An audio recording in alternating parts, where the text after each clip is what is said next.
আসসালামু আলাইকুম। সো আমরা অবশেষে আমাদের উত্তরবঙ্গ ট্যুরের শেষ যে দর্শনীয় জায়গা সেখানে চলে আসছি। দর্শনীয় জায়গা বললে ভুল হবে, এটা হচ্ছে বেসিক্যালি তিস্তা নদী। এই যে দেখতে পাচ্ছেন এটা হচ্ছে তিস্তা নদী এবং এর ওপরে যে বাঁধটা নির্মাণ করা হয়েছে যেটাকে আমরা তিস্তা বাঁধ বলে থাকি, যেটা বাংলাদেশ কর্তৃক তৈরি হয়েছে।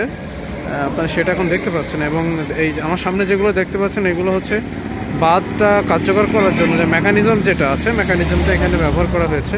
এখানে অনেকগুলো মেকানিজম বেসিক্যালি ব্যবহার করা হয়েছে এবং এখানে মেকানিক্যাল এবং ইলেকট্রিক্যাল দুটার কম্বিনেশন ইউজ করা হয়েছে, যেটা টোটালি বাংলাদেশ পানি নিয়ন্ত্রণ বোর্ডের অধীনে পরিচালিত হচ্ছে।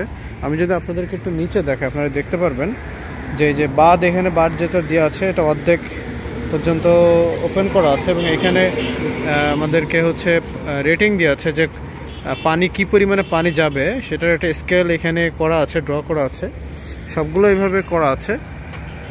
সো এতটুকুই আর কি। আর এখানে পরিবেশটা আসলে অনেক সুন্দর। যারা লালমনিরহাটে আসবেন অবশ্যই জায়গাটা দেখে যাবেন। এটা আমাদের বাংলাদেশের অনেক গুরুত্বপূর্ণ একটা স্থান। Thank you. ওকে।